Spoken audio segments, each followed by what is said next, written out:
Elon brought this up too on Twitter. Yeah, that was going to be my loser. Yep. Just talking about how the monopoly of the App Store. So the App Store takes 30%, Apple takes 30% of all revenue that's made for any app that's like downloaded. So if you were to download Netflix from the App Store and subscribe through your app, they get 30% of that revenue. And then after the first year, I think it goes down. I think Brian Armstrong said that like they tried to do NFTs and Apple was like, we get 30% of all NFT sales. Apple is blocking Coinbase's latest release because their latest app release will have very ease of selling NFTs, and they want 30% of the gas fees used to sell the NFTs. This is a monopoly. Where's Congress? Cash. Ladies and gentlemen, group chat. Cash. It's $1 trillion. Hot. Ladies and gentlemen, welcome to Group Chat. You got me and Anand today. We got a hot episode. We got a lot to talk about. New updates, unfortunately, on the Kanye West front. I think unfortunately, it seems like anytime I say Kanye West news, it's negative, but we got to talk about it. SBF had his big interview with the New York Times. We got to talk about that. Absolute outrage and chaos going on over in China. And many other things, stuff going on with mortgage rates, the NBA.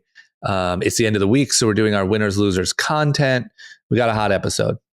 And we got a really great question from Young Shay to kick off the episode about kicking ass. So let's start with that, and then we'll get into the news. And then we have to shout out our live event, December 6th in West Hollywood. Details to come. Jordan, how do people RSVP? You can RSVP on the Instagram link. We have a link in the bio. We're going to be sending out a Google form this week, hopefully after the episode, which is mandatory. It's going to be networking. We're going to have a white elephant. You don't have to bring a physical gift. You can, bring your time. If you're a photographer, you can offer to take photos for someone. If you're a graphic designer, offer to make somebody's logo. That's why it's important to fill out the Google form. So please fill that out. It'll be sent out after this episode releases. Great. Let's get into it. You ready, Anand? Let's go. Let's do it. What's up, man? You got a question for me or something? Yeah. So, hello, pod. I'm Seamus. I'm the Midwest kid that says dumb things every so often. So He's the cougar hunter. So Drama is the toughest man on the podcast. He boxes a good bit. So I brought my gloves back from Minnesota. I was home for Thanksgiving, and I was just curious. Drama, how much training do I need to get back into fighting form? They used to call me the Blizzard in the Midwest. The flurry of these punches come like you've never seen before. The Blizzard, wow. The Blizzard, you know what I'm saying? But just the Blizzard. Light, just kind of light sparring. What do you do? Ice cold.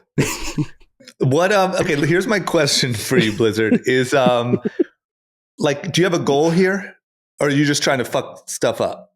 Just be able to just kind of make it a part of my routine again. Just kind of go back into it, spar every so often, light work, just light stuff. So I have a question for both of you, because I've done plenty of boxing classes, and I think it's the best workout that you can do, and you get in great shape, and it's amazing cardio, you burn fat, you do all of it. Yep. What's the motivation to spar? Like, why do you want to get hit?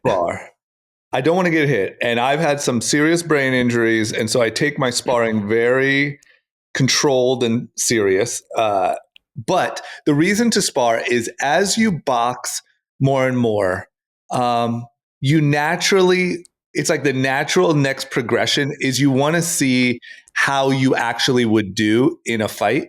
And then what happens is usually the first time you spar, you get the shit kicked out of you by someone who actually knows how to fight. And you're like, oh, wow, I'm not even close. So then you want to know if like 1, 2, 1, 1 really means anything. Exactly. You don't want to be a studio gangster. You don't want to be there's a difference between like in boxing, the worst thing you can be is like, I don't know what the name is for it, but like you look really good hitting mitts or hitting a bag. But the moment you actually fought somebody, you just get the shit kicked out of you. And so you want to like test and see how you're doing. And then the moment you do it and you see how bad you are, now you start hitting the mitts a little differently because you know what it feels like to have punches coming back at you, and then measure and see if you got any better. So it's really just like the ultimate, like you want to measure and see if all this training would actually get you anywhere, or are you just, a gym Yeah, I guess it's like Yeah. if you can in practice shoot 100 3-pointers, but you play a game and you miss everything. Yeah, then you're like, oh shit. So then you start practicing a little different. You start taking a couple of dribbles before you shoot. And you're like, am I actually good? So like, I don't recommend your average person to go get hit in the head a bunch, but it is really fun to see how you actually stack up. And I will say that as a young man, there is no better workout / confidence boost than just feeling like you know how to handle yourself if shit pops off, you know? You think it's better than learning jiu-jitsu for self-defense? I do. If I had to choose, I do. I think Because you've done that too before, right? I have. I think because everyone in the street is punching first. The problem is if you get taken down, you're fucked if all you know is boxing. But I do think that if you're like a jiu-jitsu guy and you go up and all you know how to do is takedown, you got to get through a flurry of punches first. And that's tough. So if I had to choose, I would advise boxing, me personally. Best road would be all the above. But Shay, this is what I want to get at is like, there's no reason why you can't just spar right away. I mean, there's no like, you know what I mean? Like just spar a little bit and then go train and then spar a little more. And, you know, those fight nights that I go to that I always post on my social media, there's people in there sparring each other that barely have trained. Yeah, it's definitely form over function for me. I don't want to fight anybody. Look at me. I'm going to get just dropped in 2 seconds. It's something I haven't done in a while. So, and I want to pick it back up, maybe give it a couple weeks. I just know if I step in with anybody right now, I'm just going to get bewildered and just beat. Well, just start light. Tell somebody like, yo, we're not trying to be like, you know, on World Star here. And just fuck around, you know? But you shouldn't be sparring anyone that's trying to knock you out. That's just not what it's for. That's like, you know. Too much. They wouldn't have to try all that hard, is what I tell you. Yeah, don't catch an accidental concussion just because you wanted to get back to the Blizzard days. Noted, much appreciated. The Blizzard might have warmed up a little. I don't know if it's if the flurry's still coming down. Yeah, it might have. A little global warming. I don't know. I'm swift as ever. We'll see, man. If you want, I can bring some headgear next time. We can mess around in the studio. Let's go. You know, before we get into news, I wanted to bring up Logan Paul had your cousin Rob Dyrdek on his podcast. Yeah. Yep. Big shout out to Drama. Big shout out. I kind of got like dissed and then propped up all in like the matter of 30 seconds. It was great. Yeah, it was great. We posted the clips on TikTok and Instagram. Yeah. And they went kind of viral. Yeah, it was a great by episode. the way. You're not bland I did at notice all. that, man. I'm going to be honest. I felt like when I was recording that show, I got a lot of hate, you know, and also like I was a bit of, you know, I was a little douchey sometimes. Like I was driving a Rolls Royce and like I was kind of asking for it. But there was a lot of like a lot of negative or a lot of backlash. And now for some reason, after time has passed, there's like a lot of positive. Like I looked at the comments on all that stuff and it was all pretty positive. But I mean, look, everyone was joking. I reached out to Logan and Mike, Mike, his co-host, and everyone was laughing and joking. And Mike was like, "Oh, for the record, I don't agree with Logan. I think he's full of shit." Like Rob was laughing about it. You know, it was more like regarding my character on the show, which was pretty bland. And so there was no like real shots or anything taken. No, but I think that's a testament to you because you evolved from that character. You launched a very successful clothing line and obviously what you're doing now. And you proved to the internet world that you weren't just a reality guy, that you could be a business person. So yeah. I don't think you're giving yourself enough credit. Well, thank you. And I don't regret it by any means, but I kind of screwed myself in the sense of when I first started on Rob & Big, that was actually me. Like I was actually fresh out here from Ohio. I was confused. There was people shooting. It was MTV cameras. Like it was so overwhelming that I was but then that became like my role in the group. And it would have been silly to like take myself too serious and try to like not, I don't know. It fit really well and it made for really great TV. What I didn't realize at the time when I was like 25 was that it was something that would sort of stick. Or like people would assume, we've been to a lot of meetings and stuff where people like say or used to say like, oh, Drama's not a complete idiot. Like, oh, yeah. I thought this guy was a remember, moron. I mean, we were obviously with you during the entire Fantasy Factory run, not Rob & Big. And I remember obviously we knew you were really smart. And it was just like, you had this like, I'm not an idiot, guys. You know, Yeah, I was in a jam. It's almost, to me, it feels like I played a really well-known character in like a TV show, like a movie or a TV show, and people like know me as that. Like that must happen to some actors, you Yeah, know, because I'm not saying I was acting, but I was playing a version of myself in that dynamic. And I didn't really realize at the time that everyone would just assume that was like how I was and that I was, you know, an idiot. But hey, it worked out for the best. I mean, I don't. Yeah. No, there's and regrets, I but- think it happens in TV shows all the time, like Entourage, which for both of us is one of our favorite shows of all time. Everyone still views them as that character. 100%. Absolutely. If I saw them, I would see them as that character. But yeah, it was great. It was a great interview.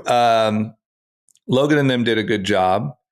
It was a funny, obviously Rob did a great job, but they did a great job at like, you know, talking about his business stuff, but also keeping it fun and whatever. And yeah, I got a nice little shout out. It's great. I was great. very excited.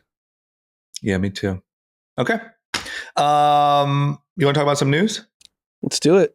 Okay, I got to be honest. I didn't do my journalistic duty here because I was just so excited to just hear it fresh from you. We have a headline here to talk about that says Kanye West tells Alex Jones that he, quote, sees good things about Hitler also. Is that real?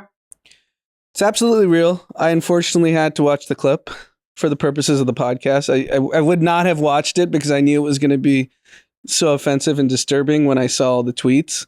He did an interview with Alex Jones. Is that what happened? He was in studio with Alex Jones. He's wearing full ski mask. You can't even see his like anything in his face. Like maybe his eyes and mouth are open. I couldn't tell because Alex Jones doesn't have the best production. Yeah. Now that he owes like hundreds of millions of dollars to like victims. Yep. It's crazy. Like what we've seen with Kanye, this is 100x worse than anything we've seen before. He keeps going deeper. Like I keep feeling like, man, he's gonna like snap out of it. And like, this is kind of just all just really poorly handled and he's in a bad way. And he keeps like going deeper. He's on Alex Jones. And was that Nick Fuentes next to him? I actually don't know. I hope that'd be crazy too, because that's a whole nother topic, right? That's who he went with to visit Trump. He went with Nick Fuentes. In the Mar-a-Lago dinner. He traveled with Nick Fuentes. I'm trying to see. I can't, can someone look while I'm, we're talking about? It was Nick Fuentes that was there with them. So on Alex Jones. Yeah, it was Kanye, Alex Jones, and then Nick Fuentes. It was just three of them. So if you would have told me back when Kanye said, I'm going DEF CON, whatever, on the Jewish people, when he said that, and that was like, whoa, this is crazy. If you would have told me that in a month, where this would go is he would be on Alex Jones with Nick Fuentes, my mind would be blown. And praising Hitler. And so I know you didn't watch it, but you know, obviously don't clip this because these aren't my words. These are his words. Yeah, we could really fuck you right here. Exactly. So Kanye goes on a rant saying, I'm not going to sit here and Hitler didn't do any good for the world. And he starts talking about he invented the microphone, highways. I was like, what are you talking about? And then after he says, that's right, I said it. I said Hitler did good for the world. And then he goes, hi, Ari. Hi, Rom. I was like, oh my God. Like, what is going on? I mean, he lost it. He full on lost it. Like, what is this that right? So... Is that right, Hav? Am I saying it right? What he said? Yeah. And then, he was just making fun of all of them and being like, hey, Ari, like, what are you going to do now? Just kind of like toying with them. He was also on Tim Pool, who Tim Pool is like, you know, I don't want to butcher this because I don't know much about Tim Pool, but I believe he's a right-wing podcaster. And he's definitely been in some hot water for saying some crazy shit. He's definitely kind of over in that camp a little bit.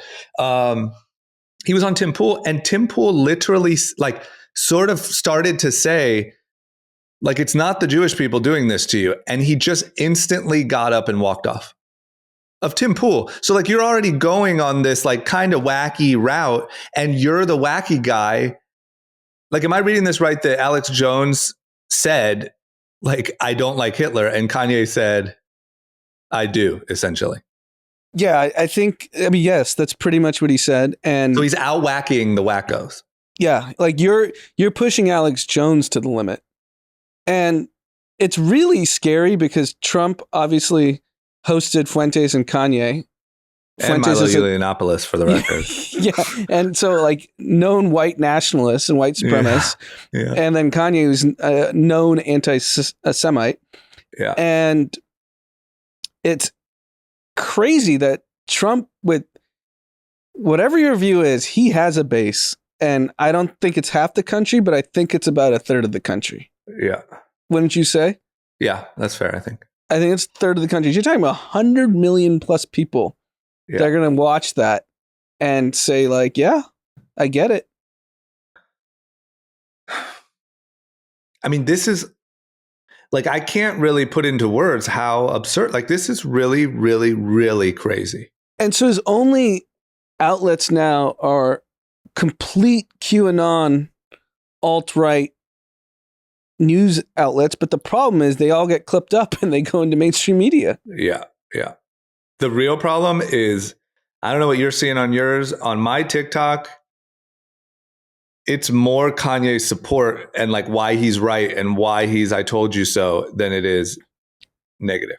Yeah, I think what happened at Complex Con was a perfect example that, you know, his words carry weight still, and people do follow it. And it's dangerous is, I think, a light way to say it. It's like terrifying. Who would have thought, man? Like, Especially you always knew because he was out there. We definitely, like, I brought this up on like a few podcasts ago. Given the pure math, the number of Jewish people in America and the number of people interacting with Jewish people is very minimal. Yeah. So you have 8 million Jewish people in America, and you have 350 million, 400 million people in America. Yeah. So now their only kind of experience with hearing about Jewish people is through this lens. Yeah. Yeah, that's the problem.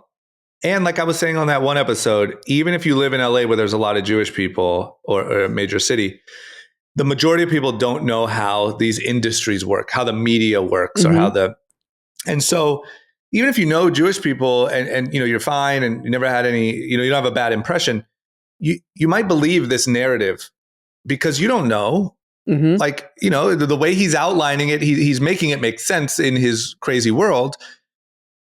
And I think it's so dangerous because there's so many people. I mean, on my TikTok is just people after people after people buying into this narrative and why he's like, I told you so. The other problem with Kanye is he has a history of making outlandish creative choices or statements and being right. That's the problem. You know, it's like George Bush doesn't care about black people, or, you know, some crazy new shoe design, or I'm going to do this, I'm going to do that. And he's right. And so there's so many people that just assume he's right again.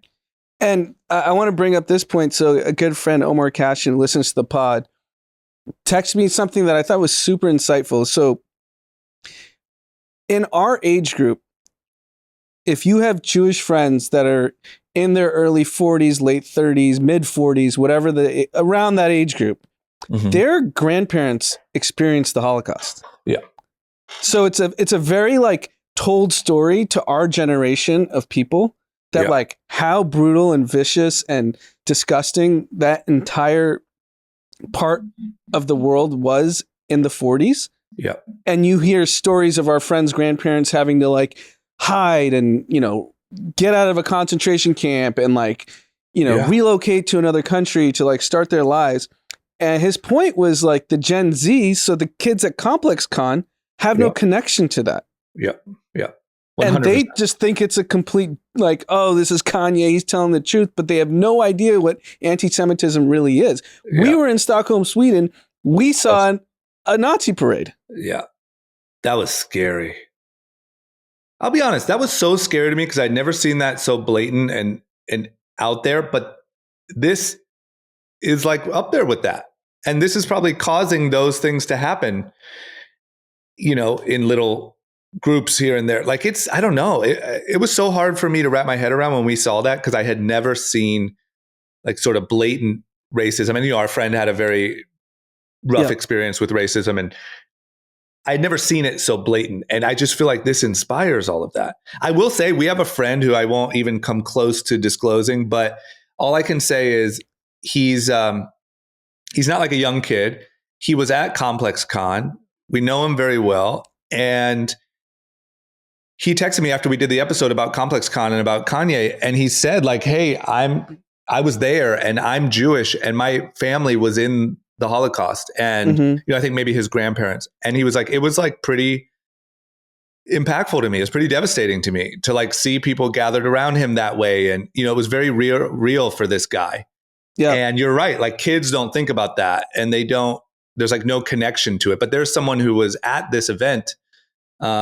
Is person around our age? A little older than you and I. So that's the point, right? Yeah. These 22-year-old kids have no concept of history and what happened. Yeah. So anti-Semitism doesn't mean anything to them because they don't have a connection to people who've experienced, I don't know. And you definitely don't understand that the language is very similar. Mm-hmm. You know what I'm saying? Like, that's the hard part. People are like, well, what do you mean, man? Like, at the end of the day, it's not racist. We're saying they're rich. You know, it's like you don't understand that is this very similar language. Yeah, especially when you can travel, take a 14-hour flight and see a Nazi parade in real life. Yeah. It reminds you what anti-Semitism really means, and these kids don't fucking get it. And it's really Kanye, disturbing. Man, who would have thought? Like, who would have thought? You knew he was always out there. You knew he was whatever. But like at this level, this is nuts. What's next? I don't know, but I worry that it's like something really bad. Like it keeps getting so much worse than I would think that it would get. And it has to end somewhere, and I don't know. Yeah, I mean, I saw a TikTok. I don't know if it's like, it seemed fairly recent, but he just like went to the Century City Mall with North. Yeah. Like what? Yeah. Like there's a lot of Jewish people at the Westfield Century City Mall. Yeah. I don't know, but it does not seem to be trending anywhere good. Yeah, the youth are so misinformed. Yeah, I think they don't get the weight of it. That's the issue of what his rhetoric is. That's why kids are still following Kanye and supporting him. Yeah. They just I think you said it best. They just think it's like, oh, they run everything. Like, I get what Kanye's saying, but they don't realize what they're doing. Plus, I think that like, I think the internet is really fun, and we always talk about memes and, you know, Doge to the moon and like internet, you know, it's just fun and nothing matters. But like, that's when things get this serious, that's a real problem. They're like, I don't think a lot of these kids on social media, just nothing is serious. Like nothing has any repercussions in their mind. They're from this like meme. Everything's a joke. GameStop, blow it up, short squeeze, Melvin Capital, screw them. Like everything's like a joke. Yeah. Well, so here's something else. After that episode with, we talked about Complex Con, my teacher from Mizzou, Professor Scott, texted me. He said, I thought the comments about the people in the Midwest not having Jewish colleagues or friends was spot on. However, there is a negative feedback loop. If you are Jewish in Slater, Missouri, you might not want to share that with your community. So it's like they're not even open to sharing it because of the feedback they might get. I mean, I have a friend. Once again, I just want to be really careful with saying who anyone is here, but I have another friend who's very close, who is Jewish, and their parents, they had like a Jewish star necklace, just a little one, like a little necklace. And their parents growing up told them, and this is someone who's my age, younger. Growing up, their parents told them, don't wear that. Don't ever wear that, like out in public. Just because you just never know. And obviously their parents have seen more than they've seen. And, you know, this is someone growing up in LA who's a little bit younger than I am, who just had to think about that. Like, just, I know you think it's cute. I know you're like representing your culture, but just, I'd rather you not wear that out and about. It could invite some trouble that you don't know about. And that's like, you know, that's crazy. That's somebody in their late 20s. I remember post 9/11, one of my best friends from college at SC, he's Muslim. His mom told him, when you drive, put the American flag in your car just in case you get pulled over, so you don't get any like hate. Or if someone's driving by, they see a brown guy in a car. Yeah, that's the whole point. And the problem is when you make it cool, like Kanye is cool, quote unquote. And like, I don't know. I think it's one thing when you have these like Milo Yiannopoulos, you have these kind of weirdo fringe weirdos, and like that's already a problem. But like this is the guy who is probably, other than the Kardashians, able to get more people to do what he's doing than anyone. Mm-hmm. Yeah, more influential than anyone. He knows it. He's going through the comments. He sees it. So he's getting the positive feedback loop, because what you're seeing on your TikTok page of all the support. So he's tripling and quadrupling down on this. Yeah. And he's really going with this route of like, I had to lose all of my money. Like almost like I'm a martyr, or like so that I could show the truth. Mm-hmm. It's like not like, oh, you lost all your money because you're a fucking idiot. Like instead it's like, I don't know. It's really nuts. And then did you see the Jerry Jones stuff? No. So the Washington Post published an article in the last like 5 days, I think earlier in the week. Mm-hmm. So young Jerry Jones, 1957, Jerry Jones, the owner of the Dallas Cowboys, is in a photo. He was young, obviously. He's 80 now, so subtract the age, 1957. He was a kid.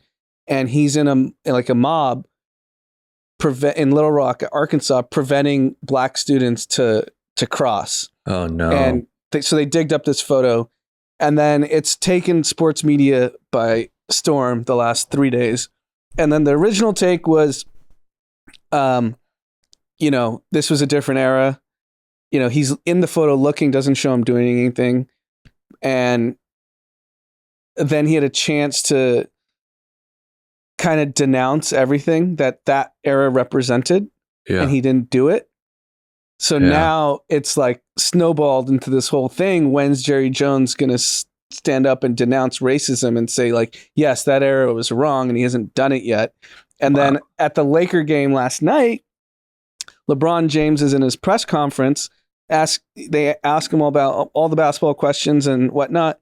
And then he goes and says, why hasn't anyone asked me about Jerry Jones? The moment Kyrie posted something, you guys asked me immediately what my opinion is on Kyrie. Why aren't you guys asking me about Jerry Jones and what has surfaced? And he gave like a whole lecture to the media and said, I'm done, and walks away. Yeah, that's fair. That's totally fair. God, I don't know. Gnarly. It's crazy what's going on. It's crazy. And this is what I'm trying to understand. And I know we've talked about this. It's like, is that really what America is? What we're getting fed all these news articles, or is everything normal? Well, yeah, I think this is obviously, I think most people don't give a shit. Like most people aren't racist, filled with hate.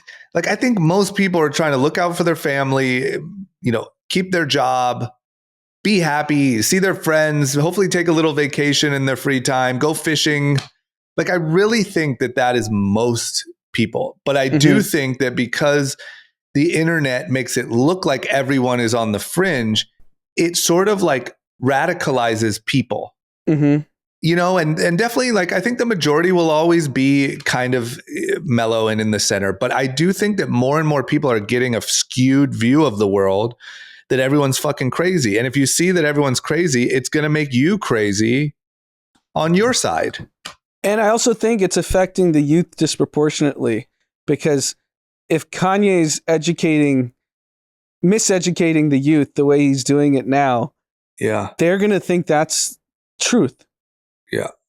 And whereas people our age are like, this guy's a moron, he's a loser, like dismiss him. And so we just ignore it. But the 22-year-olds at ComplexCon that are chasing him like he's fucking Jesus Christ. Yeah. You want to know something that's really, I agree with you, and something that's really crazy for me to say, but it is true, is up until a few years ago, I never understood how someone like Hitler could have existed. I never understood it. I was like, this is like, that's crazy. Like this guy seems like a super villain. Like how was a whole country like behind this guy? And there were all these army officers running these camps, and like, how the fuck that could never happen again. And I'm not saying that it could necessarily happen again. I don't want to be dramatic. I hope it never technically could. it's happening in China, right? With the Uyghurs. Yeah, I agree. Okay, so maybe then to clear up my statement, I didn't think it could ever happen here. Mhm. And I'm not saying that it could, because I do think that like the way that truth is exposed, and like I don't think you could set up concentration camps. I hope not. I pray not. But I do now see how someone like Hitler could exist. In the days before social media, when all you're fed is the news, you're scared of one group. And so this guy has your answer, and you can demonize people and villainize people and say they're, disease ridden. And like, I see it. I see people that are losing their fucking minds because either A, they admire Kanye and they want to be like him. B, they hate Trump so much that they never want that to happen again. C, they love Trump and they think the other person's an enemy. Like, I see how people can go fucking crazy. Yeah. And that's a crazy thing to say, like to admit. One of our close mutual friends, he's Jewish. We went to Dubai together. This is now, call it 7-8 years ago, maybe 6-7 years ago. Dubai's obviously gotten way more progressive. He was visibly nervous because he's Jewish walking through customs. Yeah. Does that happen in America for a Jewish person doing something because of all this rhetoric that's going on? Yeah. I mean, look, I would like to think it couldn't get that far, because at least the majority is looking at Kanye like he's crazy. What I'm saying, our friend is very paranoid, and he didn't need to be scared, but it still was in his mind. Sure. Yeah. I think it could be in your mind, like walking through school, walking down the street in certain places. I do. I definitely do. Which is wild. And I don't feel like, I don't know. It's all because of one person. This wasn't talked about. It's just, but this is the crazy thing. It's not just one person. It's fucking Kanye West. Yes. You know what I'm saying? Like 10 years ago, you tell me this is the story. No fucking shot do I believe you. Like maybe some guy came up from whatever, like almost like came up through the media, was really charismatic. That I could see. But you're telling me that Kanye, fucking college dropout guy, is going to flip and be the leader of the fucking anti-Semites in 2022? If you think about it, this is now way over 10 years ago. The Kanye Taylor Swift moment at the VMAs was the canary in the coal mine. That's when he got told by the world, it does not matter what you do. Yeah. And he kept going. And George Bush, I don't know further. which one was first. I think George Bush doesn't care about black people was like, and he was a hero for that. And even the Taylor thing, look, I think there was a large group of people. I don't think it's that big of a deal. I think it was rude and he's a dick, but like there's a large group of people like, yeah, he's standing up for real music. He's standing up for what really counts. And I'm sure he felt really good about that. And that's fine. But I think he just took all of these things that we saw early, these canary in the coal mine moments, and he just like went way off the deep end. Mm-hmm. I mean, I'm scared to see what happens next, to be honest. Even Elon, who is very like free speech, everyone's amnesty for everyone, everyone's back on Twitter, said, I'm not letting Alex Jones back on Twitter because I don't like lying about children's deaths is just inexcusable. And I'm not saying Elon is like the arbiter of like good and bad, but he is the most lenient at the moment. He's the one that's bending the rules the most. And even he wouldn't mess with Alex Jones, and Kanye went on there and out Alex Jones to Alex Jones. Yeah. He made Alex Jones seem like the adult in the room. Ugh. Okay. Well, we got to move on. Yep. This is unfortunately, far from the end of these stories. And I don't know. I don't even want to think about it, but I don't know where these type of things end. Because also even financially, I think, he's heading to zero. We all know it's easy to read, $10 billion, $8 billion, $5 billion. Oh, now he's only worth $100 million. And it's easy to read that and be like, oh, he's fine forever. That's still an ungodly amount of money. But the way that these things collapse in on themselves, there's a difference between net worth and cash and operating expense, whatever it costs to be Kanye West. Tax bills, all the above. Okay, Let's talk about another psycho. SBF. This guy, it's no Alex Jones, but this guy fucking in the middle. So for our listener, I know you guys know this, but this guy just pulled off or just, got caught, I guess, in the biggest financial fraud and scam since Bernie Madoff. We all know how we feel about Bernie Madoff. We all know what the name Bernie Madoff means.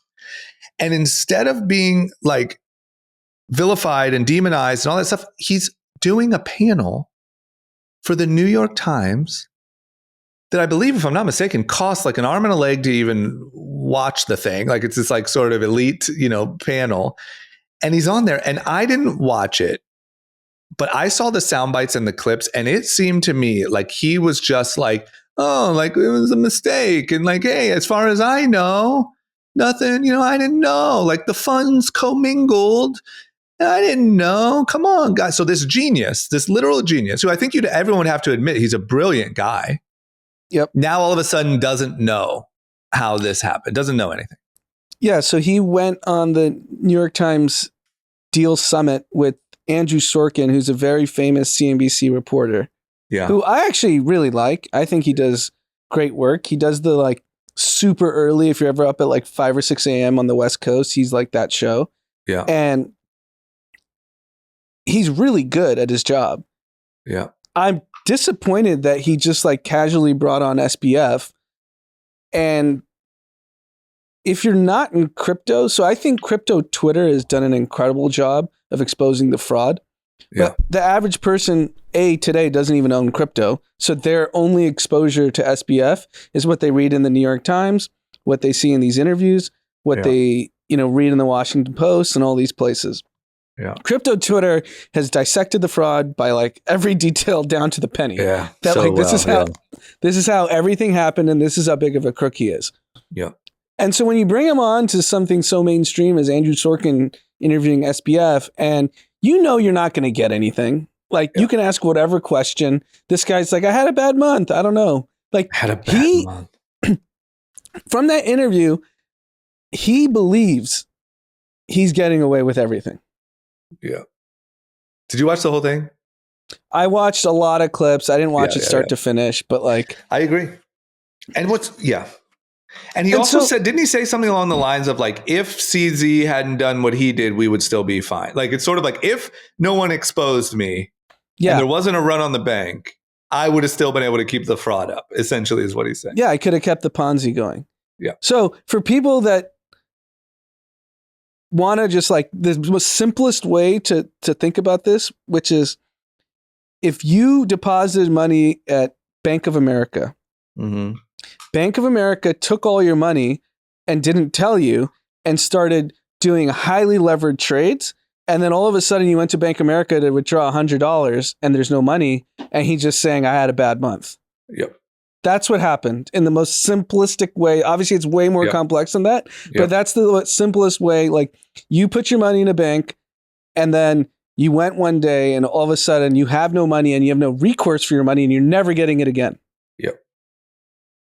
Because this one guy just said, I had a bad month.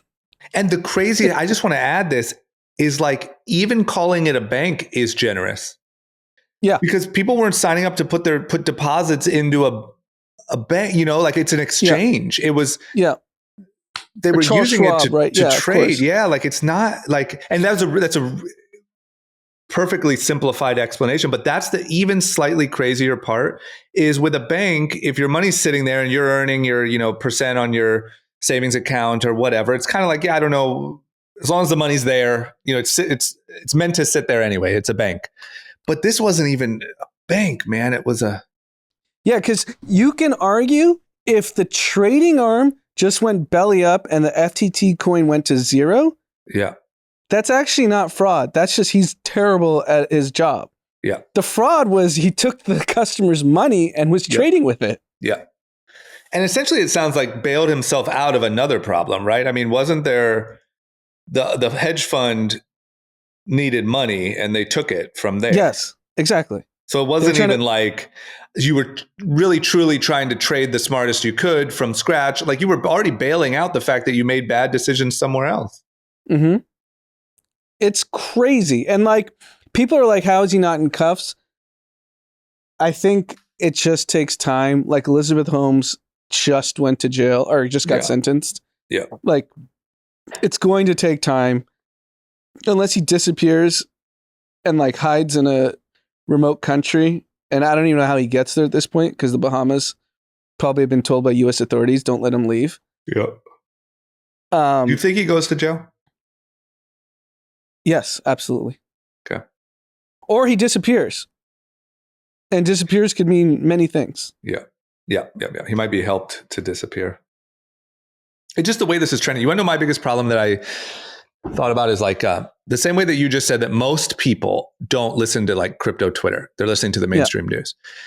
Since that's the case, if SBF is kind of not guilty and no one's treating him like a criminal, in my mind, the person in the mainstream perception, what actually was the loser here was crypto.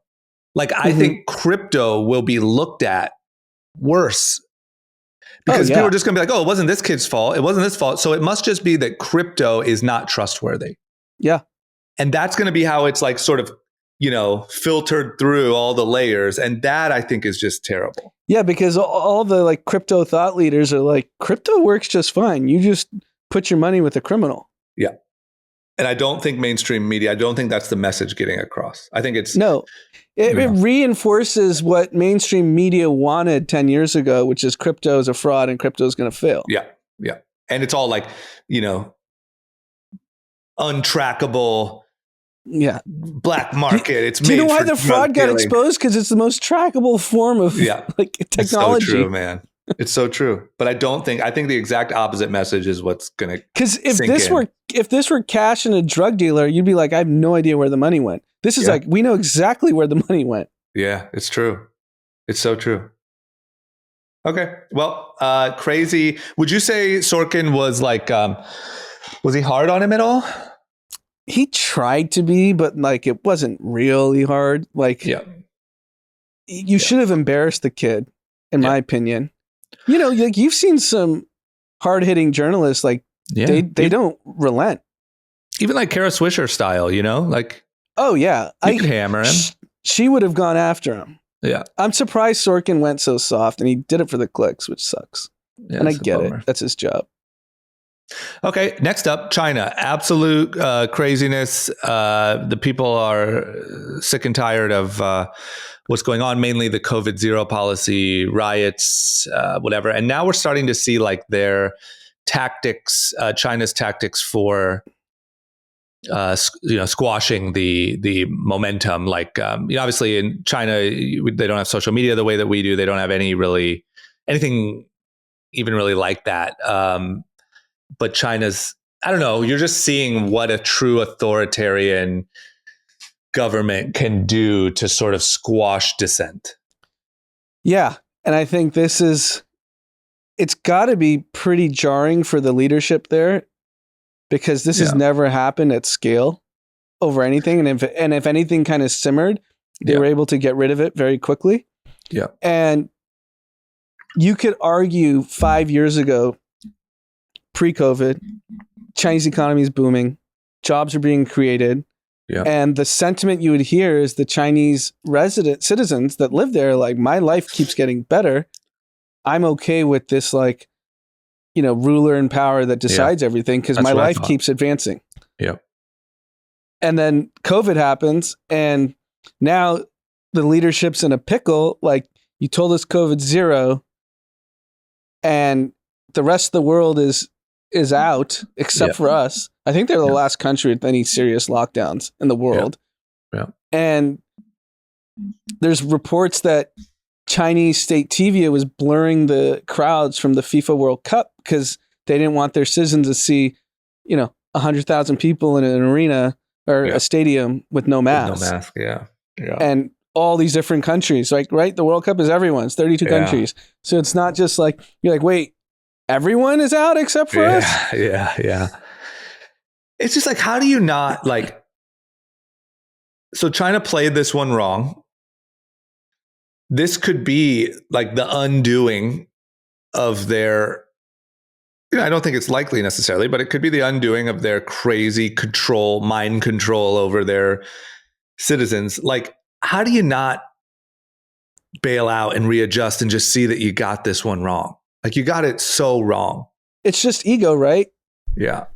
Because the moment he backs down here, so what's he going to do, right? If he backs down here, the next policy he makes that might not be as harmful as this one, do people start to be like, wait, he didn't get that one right. Why is he getting this one right? Let's question everything. He played it wrong, man. And I don't want to sound like I'm rooting for him by any means, but like, you overplayed it. He overplayed the hand. And you now have this thing that you can't control. Like, you're having to blur the crowd in the World Cup. Like, come on, man, you can't. It's I don't know. But for me, it's well, go ahead. No, say especially in 2022, where like a young Chinese citizen has access to VPNs and there's hacks around getting to know what the rest of the world is doing. This isn't 20 years ago where you could literally just be like, hey, here's 4 channels and 4 things you get to read, and this is our newspaper, and this is the world. I will say, as many problems have come with the internet, like, it's pretty hard to, like, that's a really big positive. Yeah. No internet, and this is just not a problem. That's what I always said. I thought social media was great for developing world, terrible for the developed world. Yeah, it is. It's almost like you got to wean yourself off of it. Yeah, I don't know, but it does make me really happy. I said this before, but I think in that time frame that you were talking about, it really felt like China was just on the same page. Their people were happy. They didn't see it any other way. There wasn't going to be a moment of big dissent, but. And if you think about every Chinese tech company in the period I'm talking about was kicking every US tech company's ass. Yeah. And think about too, like going through that period of removing all the CEOs and hiding all the billionaires. Then they jailed everyone. Yeah, he just overdid it, man. I feel like they copied us and it started working, and then he overdid it. He over-adjusted back into dictator. All to keep power. That's crazy. And there was a Financial Times article this week that Jack Ma is hiding out in Tokyo. He's skiing. He's about to be with SBF. He's got his security. So I don't know how he got out. I was surprised. All right. Well, we'll see what happens. I mean, this is going to be a huge story. It's also affecting Apple production, which is no small thing. They're their own country. And this could have like really big effects. I mean, the whole COVID zero thing anyway, but now you add this civil unrest, with all of our manufacturing being in China, I think there's a lot that could trickle down because of this. It's good to see. It's good to see the people like standing up and, fighting and all that. At the same time, there could potentially be some ripple effects that, we can't plan for yet. It's definitely hurting the global economy. Yeah. Like, companies are rapidly trying to find new supply chain in different countries. Yeah. Okay. Next up, economy, inflation, all the above. We talked a lot on the pod about mortgages and home sales and all that. And that, it was crazy high during COVID. And then I felt like it kind of hung on like a little longer than some of the other things. And we kept talking about like, when's that going to drop? When's that going to drop? It looks like there's some trouble going on in the world of real estate, and it's causing some changes to happen. Yeah, with 7% mortgage rates, home buying is obviously going to decline pretty rapidly because it's now at this point over triple than what the pandemic lows were. So just for someone, I don't own a home, but if you just do the simple math, your monthly payment, if you bought a home today, is 3 times as much as if you'd bought it 2.5 years ago, which makes prices you out. Yeah, your interest payment. Sorry. Yeah. So it prices you out of a lot of homes if you're like, oh, I budgeted this and now it's 3 times more. Yeah. There's a real hot thing. People are doing interest only loans, Yeah, there's interest only, and if it wasn't fixed, if it was floating, they're going to be foreclosing their home very soon. I think there's a lot of that. That got really hot. I was hearing about that a lot during COVID. Like, oh, interest only, man, you pay nothing, blah, blah, blah. It just flipped really quickly. And the interesting thing is, so Jay Powell, our favorite person. Oh, Jay Powell. Jay Powell came out yesterday and said the next rate hike will only be 50 basis points. The last one was 75. And I think the Fed is indicating the stock market's ripped since he said that. Took and off. The Fed is basically saying we're going to start slowing down. And I think we all know the economy's cooling. And I think they're seeing inflation numbers to actually start reducing. So the stock market loved it because the stock market wants a Fed pivot so badly. So the stock market wants this 50 basis point hike. Yeah. They're pricing in another 25 the next meeting, and then just stand put. And then we'll see in the first 6 months, everything's really slow. Yeah. And then they cut again. That's what the stock market wants. And mortgage rates, how we've discussed, it's a floating rate, meaning it's a prediction of what the Fed's going to do. So while the Fed is still going to keep raising rates in the next two meetings, the mortgage rate's actually reduced currently. So the real-time mortgage rate right now is like 6.8%, and it was like 7.1 or something like a month ago. And that's because the market's telling you like the Fed's going to start slowing. Yeah.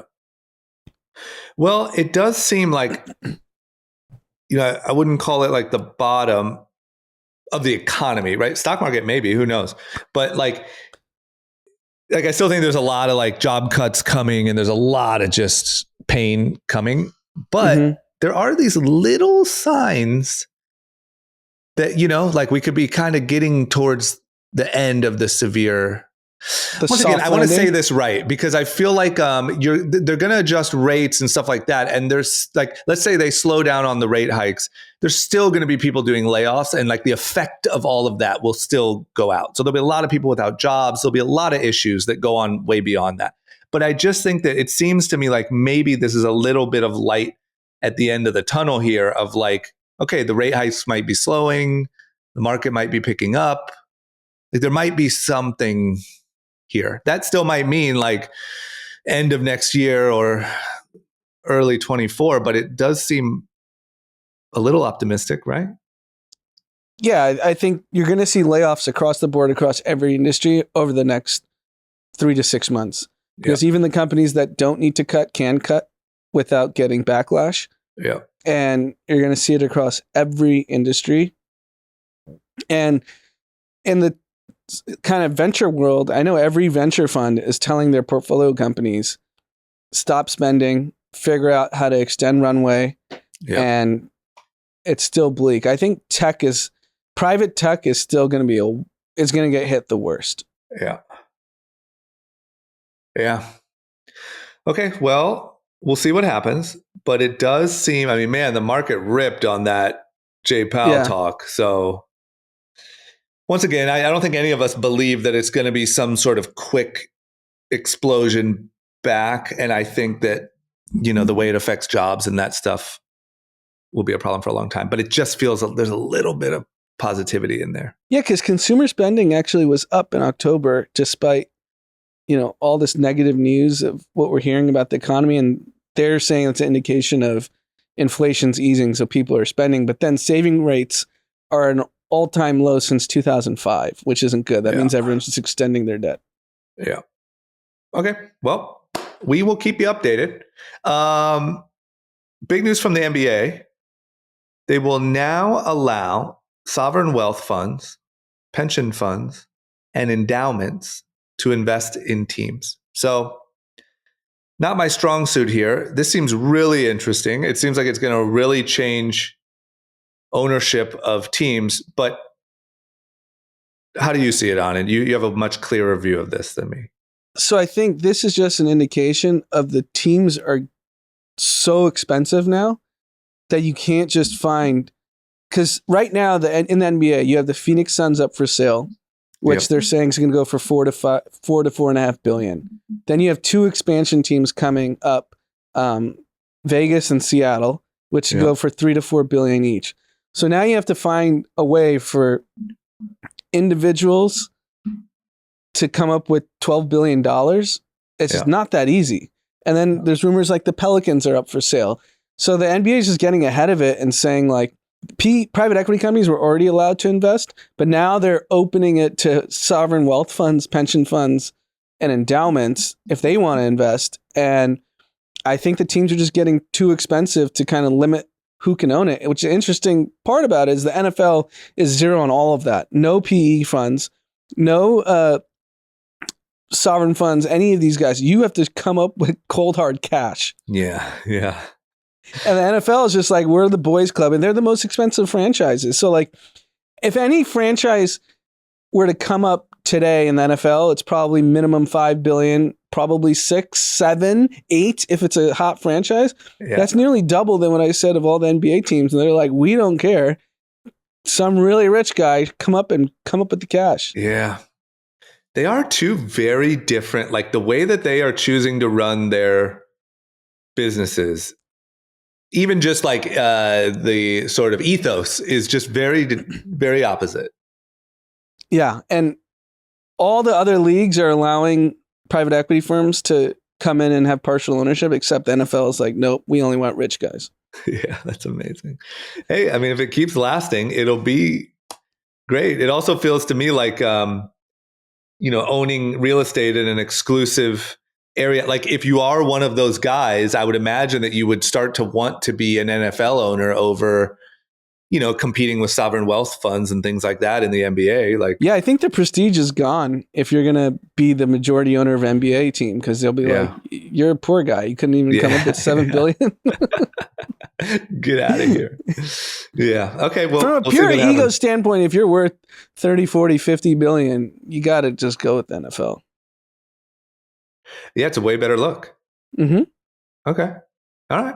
Well, if any of our listeners have 40, 50 billion, just don't say we didn't tell you where to put it. Okay. It is the end of the week, so it is time for our winners, losers, and content. Anand, who's your biggest winner of the week? Team USA. Woo! We beat Iran. We beat Iran. We advanced to the knockout rounds, play the Dutch Netherlands Saturday morning, 7 a.m. Pacific time. And Christian Pulisic scored a goal, sacrificed his manhood, and hopefully he got kicked in the nuts or something? Yeah, like pulverized. He had to go to the hospital. God. Oh, shit. But he was in a hospital bed saying he's going to play on Saturday. They called it a pelvic contusion. That's a real American. And put your balls on the line.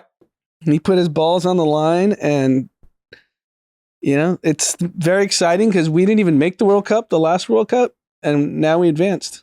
Yeah, that's huge. Okay, well, go USA, man. I mean, I didn't even know we did soccer over here. Yeah. Okay, my winner, I'm going to go with an easy one. My winner's Twitter. Elon posted, who knows? We've had a lot of talk about it on the show. Who knows how this will progress? But Elon posted like a deck that was like something he sent internally, and then he just posted it on Twitter. But it was like their monthly active users, their new accounts, their blah, blah, blah, their hate speech. And all the metrics are great.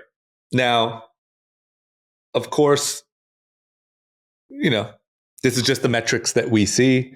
Of course, Twitter's, in the news partly because of the drama. Who knows what'll last? But I just love the fact that through all of this craziness, he's releasing like a company PDF of like how well everything's performing. So, hey, while they're doing good, I will, they're my winner. Okay. I hope it continues. Who's your loser? My loser's Apple. Elon brought this up too on Twitter. Yeah, that was going to be my loser. Yep. And just talking about how the monopoly of the App Store. So the App Store takes 30%. Apple takes 30% of all revenue that's made for any app that's like downloaded. So if you were to download Netflix from the App Store and subscribe through your app, they get 30% of that revenue. And then after the first year, I think it goes down. I forget what the number is. But apparently, like, I think Brian Armstrong said that like they tried to do NFTs and Apple was like, we get 30% of all NFT sales. So Apple is blocking Coinbase's latest release because their latest app release will have very ease of selling NFTs. And they want 30% of the gas fees used to sell the NFTs. This is a my monopoly. God. Yeah, this is Where's wild. Congress? You want Why are you another crazy focused on thing? Zuck? Why is everyone focused on Zuck? This guy, Zuck's lost $700 billion in market cap. Yep. He no Yeah, longer you can has a look away. monopoly. Yeah, you don't have to watch anymore.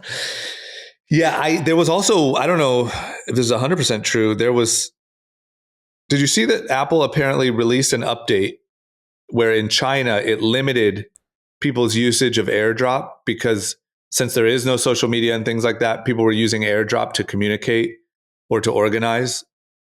Wait, say that again. Sorry. So in China, during all the protests and stuff, people were using AirDrop to get out messages or organize or communicate since there's no social media. And Apple apparently quietly released an update that essentially canceled. Oh, wow. I didn't know that. Yes. And so they helped, and this is just what I read. So if I'm wrong, okay, but I don't think I am. They essentially helped the Chinese government to squash the protesters. Which is really bad. And we have Congress wild. investigating Google and Facebook who can't even operate in China. And Apple's the only one allowed to sell iPhones in China. And Apple's now aiding a government to limit speech to spy on their citizens. Yeah, I don't know, man. Tim Apple, come on, bro.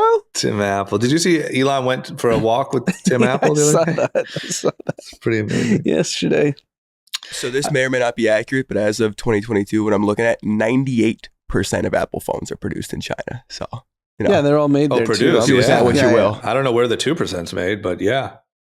They have a little factory in India or something that they maybe pretend. Maybe they have a few phones they make in Cupertino just to pretend. I think full conspiracy, or it's probably might not. I'm sure it's partly accurate. Is Apple must be so in cahoots with government, officials or whatever that they're avoiding. I mean, they're getting away with an absurd level of control, of monopolistic power. Pretty undeniable. I mean, you would think there's something going on to cause the government to not take a look at that. Yeah, and Apple also, along with a lot of other big companies, they store most of their cash in Ireland so they don't have to pay taxes.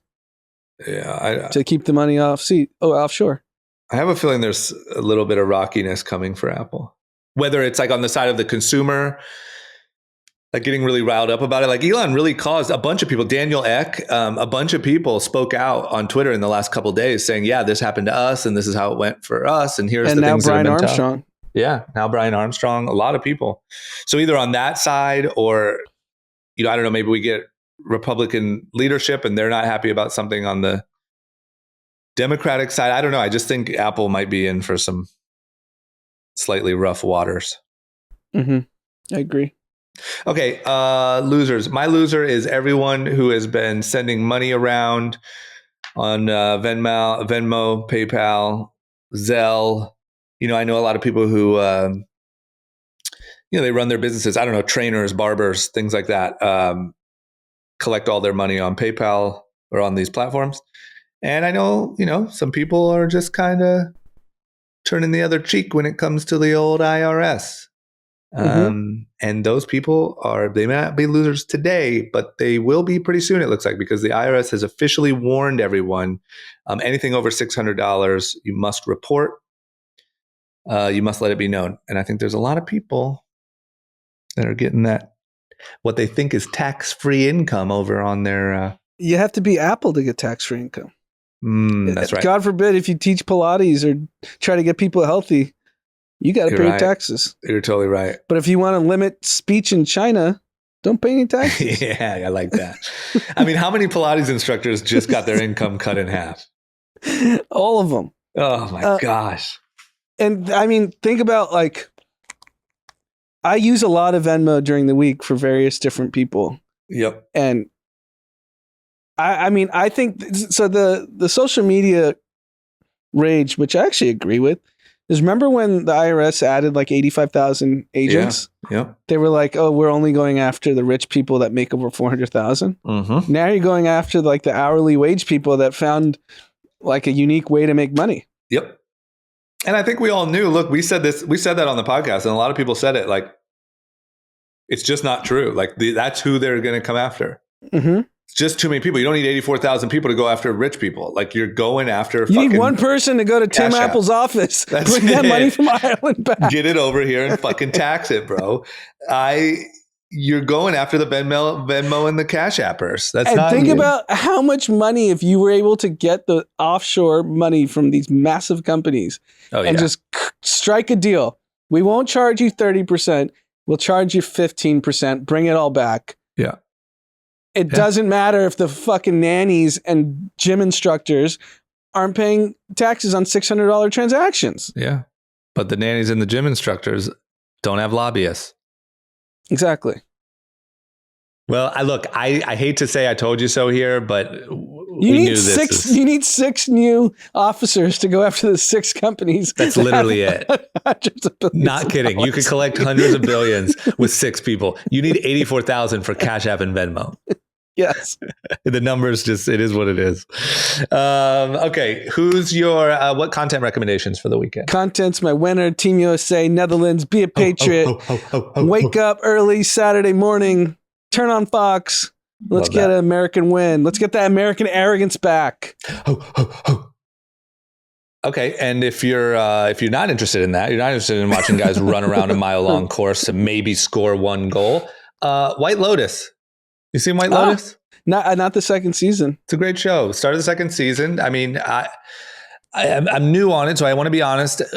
I don't yet like it as much as I like the first season. The first season was incredible, but I have heard a lot of people say that it gets better. Second season's amazing. So I'm just getting started, and it's really good. It's a really good show, and I do like it. It's a little old school in the sense that HBO posts it every week, not like a dump. So you do have to wait, and it's kind of fun waiting for Sunday or realizing on Sunday, oh shit, we have a new episode of White Lotus tonight.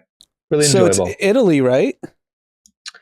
Yeah, I believe. Sicily, or where is it? I forget. It looks I like heard. Italy. Okay. Is Yeah. it similar to the first season where it's just chaos? Yep. Very similar. Very similar. It's like similar, like exact same style. A couple of the characters transferred over. Stifler's mom, right? She's still there. Yeah, she's still there. She's the star. Everyone loves Stifler's mom. Yeah. I don't know. Maybe it was because it was new to me. I liked the first season a lot, and maybe I had too high of expectations. It's not bad by any means. It's just if I had to rank, but everyone's telling me I'm wrong. Everyone's telling me that it gets better and the second season's better. So that's just what I've heard. They're saying the second season's better than the first. That's what I'm hearing from pretty much everyone. My opinion is it doesn't seem to be quite as good, but I believe I'm in the minority here. Either way, totally worth watching. And like I said, I mean, season 1 was wild. Yeah. Season 1 was real. It's hard great. to beat. That's why. I don't know if it was new to me, and it was wild. I don't know. It's a hard one to beat. And it's Hawaii, so a lot of people can relate to Hawaii because everyone's been to Hawaii. True. Okay. Well, there you have it. Anything we're missing? Any shout outs? No shout outs. Okay. All right. Well, everyone have an incredible weekend. Yeah, I don't know what to say. Maybe tune into Team USA and tune out of Kanye West. There we have it.